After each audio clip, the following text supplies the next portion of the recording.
I got stumped last night with a great question. What Jazz player will we think of differently at the end of the season than we think of them now? Rookies not allowed. What's your answer? Next on Locked on Jazz. Pow.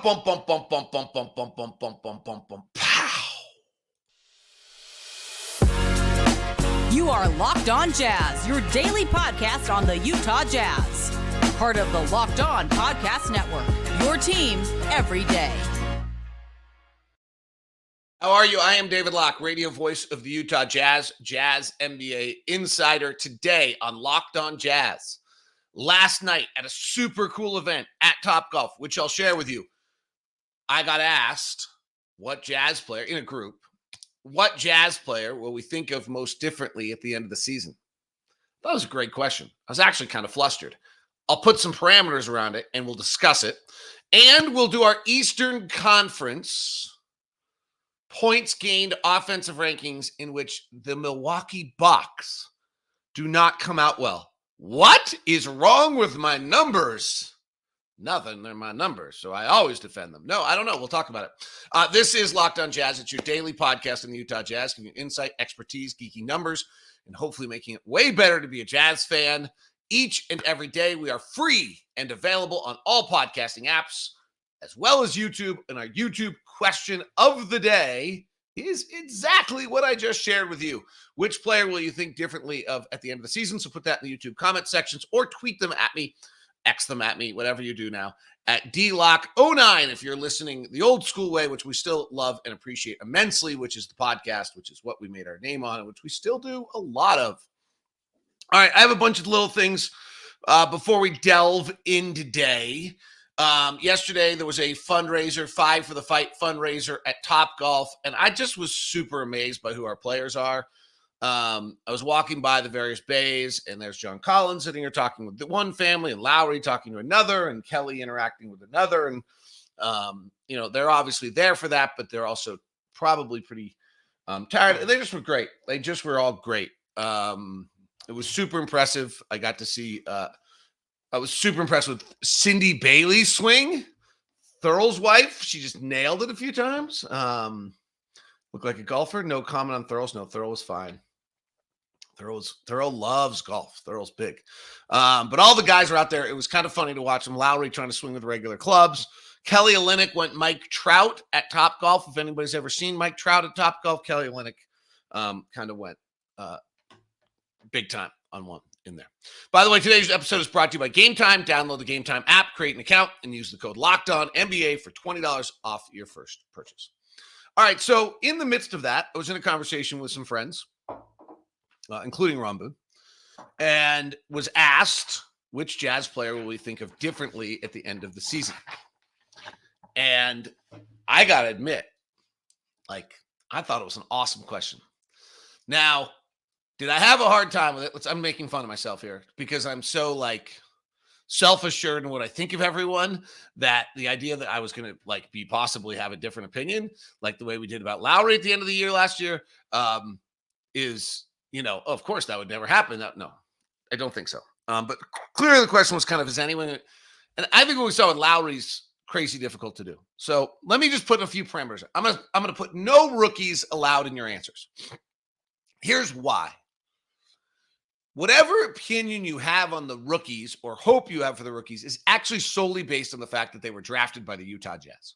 If Taylor Hendricks had gone 8 to Indiana, you wouldn't think about him for 1 second or 1 minute, or you wouldn't have any expectations on him or hope for him at all because you haven't thought about Jarice Walker for a single moment, right? And Bryce Sensabaugh, who you loved only because the Utah Jazz drafted him. Right? You can tell me, oh, I watched him. I loved him. Yeah, I did. And I loved his offensive game. But we haven't been to practice. We don't really have any idea where they are. We haven't seen. So I just think on draft picks, you're not talking about, though I am hearing that Julian Strather is having an unbelievable camp in Denver. And Nick Smith Jr. in Charlotte, the 2 picks taken on each side of Bryce Sensabaugh. you're not really thinking about. And Kobe Brown of the Clippers was rather unimpressive, and Ben Shepherd of the Pacers, I literally have no idea what he's done in camp or anything about him. I think he went to Belmont. So I just think rookies, I'm taking them off the list. You got why. If you don't buy that, that's fine. So let's start with the 2 second-year guys. I do think that like Walker, like there is a real chance. We're very, very high on Walker Kessler. There's a real chance the league thinks about Walker Kessler very differently. Like there's a real chance that Walker Kessler puts together for 80 games what he did for 30 games, and we're decent defensively, and he's in the conversation for Defensive Player of the Year. It seems fairly early for a second-year player to do that, but my memory is that Jaren Jackson was kind of in that conversation pretty quickly in his career, and I think Walker's the best defensive player to enter the league since Jaren Jackson did in 18-19 and 19-20. 19-20, Jaren Jackson, though offensively kind of exploded too. He averaged 17 points a game. He had 1.6 blocks. He was in foul trouble all the time because that's Jaren Jackson. He didn't rebound at all at that stage of his career. So I actually think Walker could have a bigger influence from a rebounding and block shot standpoint, but Jaren Jackson to me is like kind of the best young defensive player we've seen in the league. And has been 2-time all defensive team. I think Walker could very easily be all defensive team. And so to me, kind of the first answer was Walker. Like we think of him now as this appealing, young, developing player who we have much higher on our radar than most of the league. And I think there's a real chance Walker could be a defensive force, like a Robert Williams probably was at some point in time, or at least what they hoped Robert Williams was going to be in Boston when he kind of entered, I think, in the 2019 season, but he didn't do that till his 3rd or 4th year. He was a non-factor. I think he was sub 30 games in his first few seasons in the league. So Walker, I think, is probably would be the most common answer here of players because of that. Ochai is really interesting. Ochai, I think, is going to really get time. It's telling to me that when I sat down and did my first bracket of or the first breakdown of minutes this year, and I did Ochai Agbaji, my memory is I had him suddenly playing something absurd, like 46 minutes. Like I just felt like I had him starting at the 2 with Jordan. And then when Lauri checked out of the game, I had him moving to the 3 for Lauri. And then I had him on the floor because somebody had to guard the best defensive player. And then, so I suddenly had him. The only thing that Will's not doing is Will's not starting him, which because you actually can't play him 46 minutes a night like I did. And so I think Ochai, as I've talked about this earlier, I think if you look at our way our substitution patterns are going, at the most, I think Lauri's playing 20 minutes a night at the 3. 5 minutes to start the half, 5 minutes to end the half. It's the way it looks. It doesn't look like there's going to be any Lauri at the 3 minutes in the middle there. So if Lauri's playing 20 minutes a night at the 3, there's 28 minutes a night available at the 3. I think Ochai is going to get 28 minutes a night of that time. Now, one of the things that Will's done recently, very creatively and very impressively, is gone and played this 4-guard line, but Ochai's a part of it. He's kind of the 4. So I actually think there's a real chance that Ochai could play a lot of minutes this year and be a bona fide established rotation player. I don't think Ochai is a bona fide established rotation player right now. What? He's our guy. Okay, if I viewed Ochai, as I always try to do, through the lenses of being on, let's use the Indiana Pacers. They see if Ochai played for the Indiana Pacers last year, my take on Ochai would be, all right, interesting. Let's see. He didn't play till the 42nd game of the year. Then he played kind of while the Jazz were still putting out kind of all out effort. And, till the 60th game of the year, he played about 20 games where he was kind of a 21-minute-a-night player, 53% from the field and 45% from 3. Pretty great. Like rotation player in that 20-game stretch where it seemed, and then he closed the year in a 20-game stretch in which he suddenly shot 39% from the field and 33% from 3 with much increased role, that's not so good. And so I'd still be like, okay, let's see where he fits. Like if year one told me anything on him, he wasn't ready to be a primary option. Not surprising. He was 16th pick of the draft, but he was ready to be a good rotation player, or 14th pick of the draft, excuse me. And let's see what he is. And I think he's going to be a really good rotation player, but I think he can play as many as 28 minutes a night. So those are two really, really good choices. They weren't my choice, and they weren't the choice of most of the people I was talking to. So let's run down 5 other choices I think you have on this roster of players that you would think of differently at the end of the season. And ironically, the one I'm not including might actually be the best answer. That's all as we continue here on today's edition of Locked On Jazz. We're just getting started, people. Today's show is brought to you by the most comfortable short you could ever imagine, and that is the Birddog.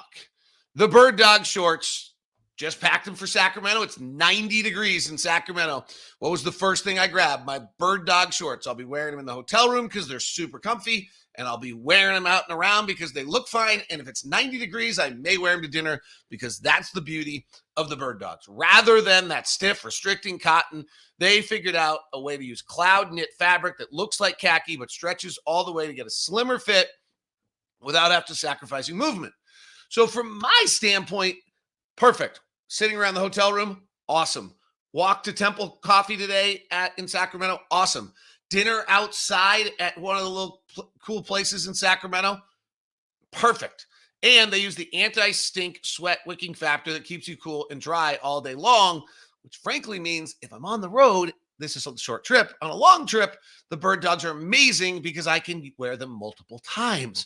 So go to birddogs.com/lockedonnba to enter your promo code. That's birddogs.com/lockedonnba at checkout for a free Birddogs water bottle with your order. That's birddogs.com/lockedonnba for a free water bottle at checkout. And you won't have to take your Birddogs off. I promise you, because I'm not. That's what makes them so absolutely terrific. Today's show is also brought to you by Intercap Lending. That's Steve Carter and the crew over at Intercap. I'm such a fan of Steve, the person. Hopefully going to get to check in with him and have lunch with him coming up this week just because he's such a great energy guy and such a super personality. But for what you need him for is over at Intercap Lending. He helps you get loans done. Intercap Lending is really a special place. And what I'm most impressed by Intercap is how they get deals done. What's even better about Intercap is Steve Carter. And he's our own personal loan officer over at Intercap and will take care of you with their hyper-responsive systems, and they service their own loans. They're there to help you. It's a mortgage company that's been around for over 40 years, probably over 50. I moved to Utah, and it's just expanded. They can help you outside of the state of Utah, too. So if you're looking for a loan right now or doing some lending, it's not an easy time. You need someone who's really great at it. Steve Carter will do it. 385-800-8528 and 385-800-8528. Intercap Lending, NMLS number 190465. For more information, visit intercaplending.com. Thank you so much for making Locked On Jazz your first listen of the day. Jazz fans, these are unofficial, so I'm not allowed to share with you. The amount of people that are watching and subscribing on Jazz Plus is just a testament to how awesome Jazz Nation is. If you have not subscribed to Jazz Plus yet, it is just $125 a season. You get every Jazz game. Bowler is back for Sacramento, so you can watch TV again. And I just strongly suggest it. Jazz are having a scrimmage, and it will be on Jazz Plus. So this is an example of exclusive coverage that you get. You not only get the games, but you get things like this. You get the scrimmage coming up, so that'll be great. Check it out. Scrimmage is free and Saturday, so I'd love to see you there. I'm going to head down, and I don't have anything to do, so maybe I'll just hang out and chat with you guys. As of right now, I don't have anything to do. If they need me to do something, I, of course, would be more than willing to do it. So let me just give some details on the Saturday scrimmage. Let me pull that up and make sure everyone knows. I love the Saturday scrimmage is the open scrimmage is one of my favorite things. All right, here's the deal. Event is free and open to the public and does not require a ticket, family friendly. It will be streamed live on Jazz Plus, as I just mentioned. But if you'd like to come out, it'd be fun to see you. Doors open at 10:30, general admission seating. So if you don't mind, get there early, stop by, pick up some bagels at some place. I don't want to give a free, well, I don't know. I get them at the Bagel Project. Free plug. And Park Place, it's complimentary. They're making sure that everything, and then there'll be certain small concessions available. And a 1-hour event will not include photograph or autograph stations. So just make sure you know that. But it is open and presented by SeatGeek, and kind of nice to SeatGeek to present it because they're not charging you anything to get there. So that's cool. All right. Wow, I really babbled on it. All right, so let's get to the next set of players. So we talked about Ochai and Agbaji, Ochai, Agbaji, and Walker Kessler, of who we think differently of at the end of the year. So the most obvious players who have an opportunity to change the perception of who they are and how they're thought of are Talen Horton-Tucker and Collin Sexton. Those are the two. Because I would say Collin had such a rocky start in Cleveland where he was last in the league in usage to assist rate, and his veteran teammates got upset with him, and then he got injured, and then he got traded, that he's got a restart button. And he has a superpower, which is getting to the basket and driving. The reason I am not going to take Collin as my choice is I actually think part of the essence of Collin is 2 or 3 significant mistakes a night. Getting overzealous. They're always getting overzealous. Getting overzealous, picking up the defense, the guard. He did even to the Jackson Cartwright kid at 35 feet and getting into him. And he did it once on Scoot Henderson. It was brilliant. He forced a turnover. But if I actually know their defense strategies right, it's not where they really want him picked up. But Collin gets into the game and he's fired up and he's Collin Sexton and he's a bulldog and he gets going and he's young bull. It's awesome, but it leads to 2 or 3 mistakes a night. Drives the lane, jump stops. Oh, crap. I got no idea where I'm going to go. And the ball's a turnover and a fast break the other way. And those, to me, are the essence of Collin. I understand them. I'm actually kind of fine with them at this point with Collin. But I do think that they restrict his ceiling. And until he eliminates those, it's a little bit of what are you willing to do with Collin? And so I think Collin's got a chance to have a fabulous year off ball, getting the ball off ball. When he has the ball on ball, I feel like it really takes away his zest. Playing into his zest. But playing into his zest, which is what I think he could be great at, also leads to some mistakes, is my point. Talen's got a massive opportunity. Every indicator is that Talen Horton-Tucker is our starting point guard on opening night. And how many of those 82 games does he start at point guard this year? I think is a really interesting debate and question you guys can have amongst yourselves of does he make it as the starting point guard for all 82? Does Chris Dunn come in and start at some point? Does Keontae George come in and start at some point? There's Collin Sexton. I don't think Collin Sexton. I think Jordan establishes himself in the lineup, which establishes Collin coming off the bench. Those two are perfect. Well done by our coaching staff. And now you figure out the other 3 guys.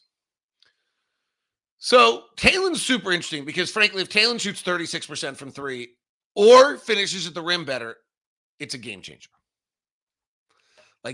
That's really the issue right there.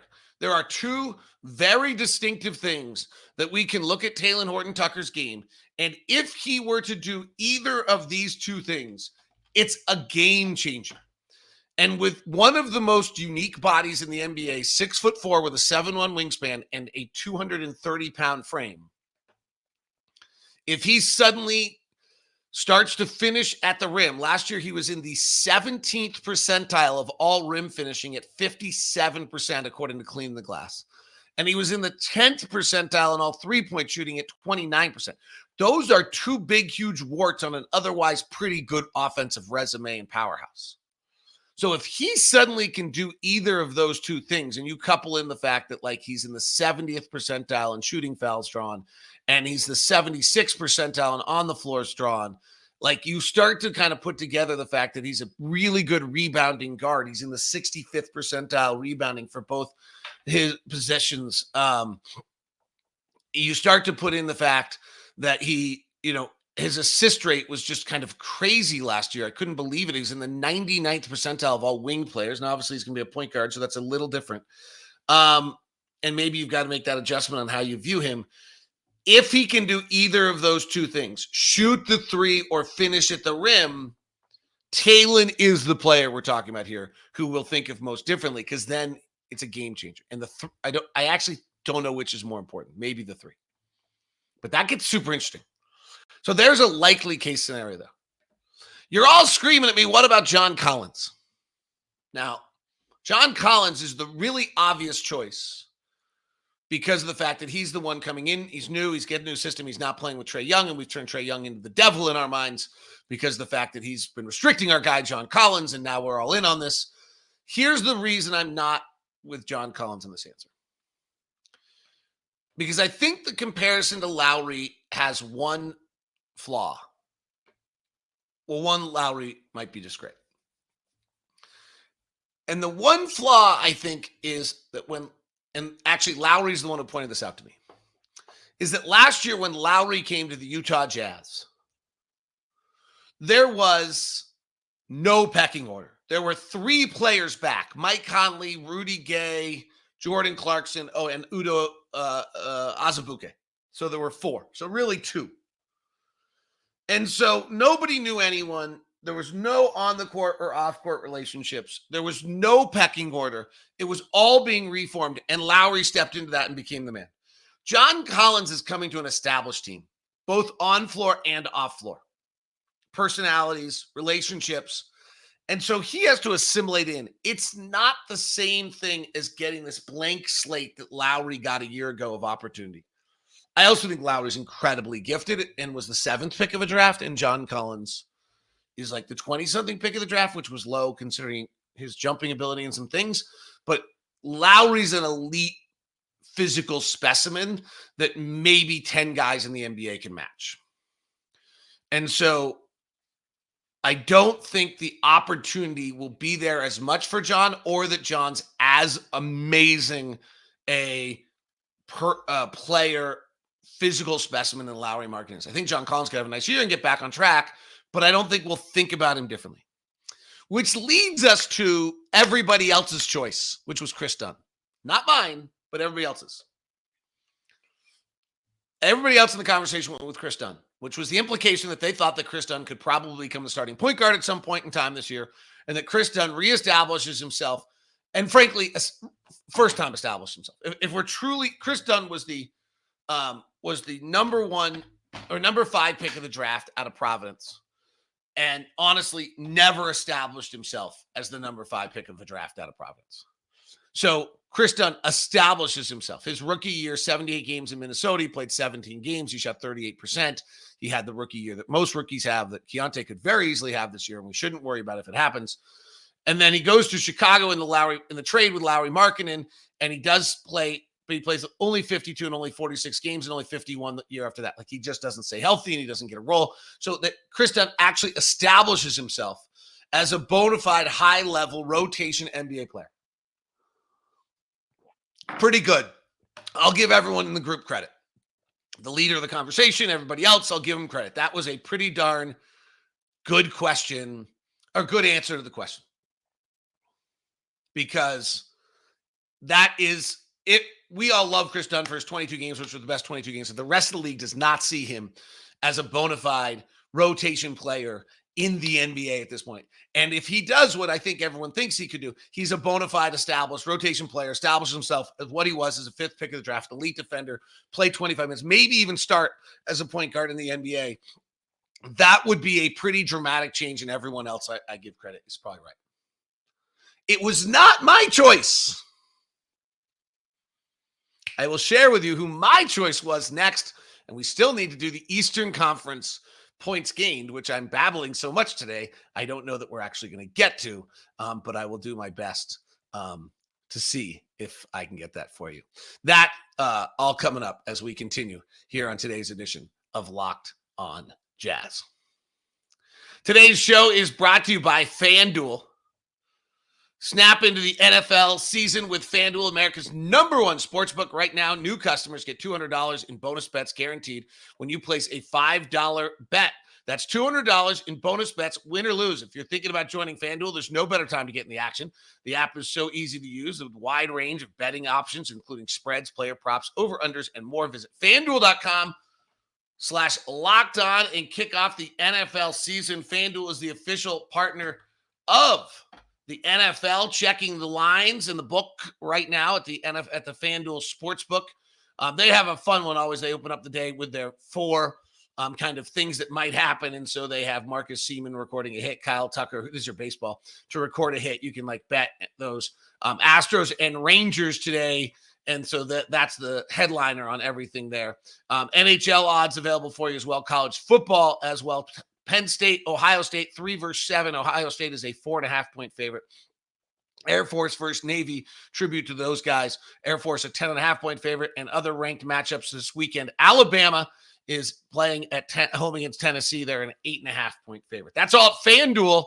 Go check it out and get your bonus bets as the newest member of FanDuel. My choice is Lauri Markkanen. My choice is Lauri Markkanen. I think right now, when you look at ESPN's NBA rank and the Ringers NBA rank, that Lauri Markkanen is ranked about, I think he was ranked, I'll look it up, on NBA rank at about 28. And I think there's a real chance that Lauri Markkanen's 13 at the end of the year. I think Lauri Markkanen has another shot. He was 28 on ESPN rank. He'll be ranked higher than Brandon Ingram, higher than Drew Holiday, higher than Pascal Siakam. Don't know about Kawhi Leonard because Kawhi Leonard dictates that. Higher than De'Aaron Fox, higher than Domantas Sabonis, who I love. Maybe higher than Tyrese Halliburton, who should make a jump. Higher than Karl Anthony Towns. Like, if you're jumping these players, higher than Jaylen Brown, higher than Paul George, Jamal Murray, I don't know. I think Jamal Murray's going to have a huge year. Higher than Bam Adebayo, I don't know. We're up to like 15 now. Higher than Donovan Mitchell. Oh, that would be interesting. Higher than Dame Lillard. Oh, that would be interesting. Higher than Anthony Edwards. Oh, that would be interesting. We're up to 13. That's the jump that I think Lauri Markkanen could make this year. And if Lauri Markkanen makes that jump, he won't win most improved player for it, but it's way more impressive. Way more impressive than if you make the jump from what he did last year was unranked to 28. That's amazing.